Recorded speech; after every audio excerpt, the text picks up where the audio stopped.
Dilansir dari laman Unbelievable Fact, Hisashi Ouchi adalah seorang teknisi yang bekerja untuk JECO, dulunya konvensi bahan bakar nuklir Jepang di Tokai Prefektur Ibaraki.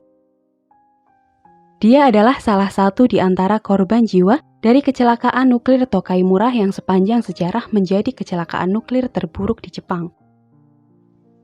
Kecelakaan itu terjadi pada 30 September 1999 ketika Hisashi Ouchi berusia 35 tahun dan dua rekannya sedang memindahkan 7 ember uranil nitrat ke tangki pengendapan.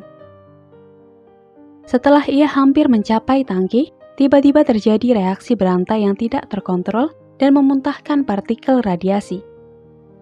Jumlah energi yang mengenai Ouchi setara dengan hiposenter bom atom Hiroshima. Ouchi juga adalah orang terdekat dengan tangki, sedangkan dua rekannya berjarak sekitar 4 meter. Kecelakaan nuklir ini menjadi bencana nuklir terburuk setelah yang terjadi di Fukushima dan Daiichi. Hal ini mengangkat rasa keprihatinan atas kurangnya pelatihan yang tepat dan langkah-langkah keamanan di pembangkit nuklir pada waktu itu. Dalam tragedi tersebut, Ouchi terkena radiasi sebesar 17 sievert, satuan efek biologis akibat radiasi. Padahal, 8 sievert saja sudah sangat fatal. Masing-masing dua rekan yang saat itu bersamanya, Shinohara terkena 10 sievert dan Yokokawa 3 sievert. Ouchi mengalami nyeri di sekujur tubuh serta mual dan kesulitan bernafas. Ia juga kehilangan kesadaran di ruang dekontaminasi setelah muntah.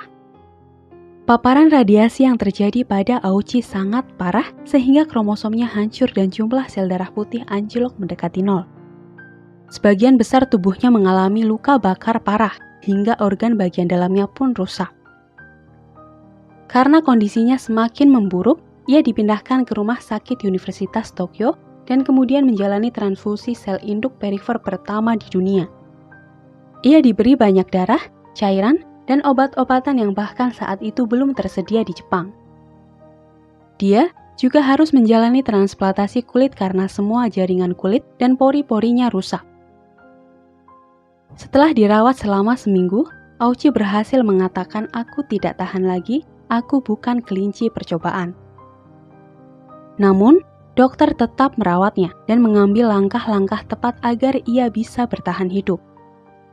Pada tanggal 27 November, jantung Ouchi berhenti berdenyut selama 70 menit. Namun, dokter berhasil menjaganya tetap hidup dengan transfusi darah dan cairan berbagai obat-obatan agar denyut nadinya kembali stabil. Akhirnya, pada 21 Desember terjadi kerusakan pada bagian hati yang tidak disadari para dokter. Setelah sempat berjuang selama 83 hari, Ouchi meninggal karena gangguan akut pada sistem organnya. Badan Ilmu Pengetahuan dan Teknologi IPTEK menyatakan dia meninggal pada 21 Desember 1999 pukul 11.21 waktu setempat. Keluarga yang sudah mengikhlaskan meminta agar ia memiliki kematian yang damai. Ouchi pun tercatat sebagai warga Jepang kedua yang mati setelah cedera akibat radiasi nuklir sejak tahun 1954.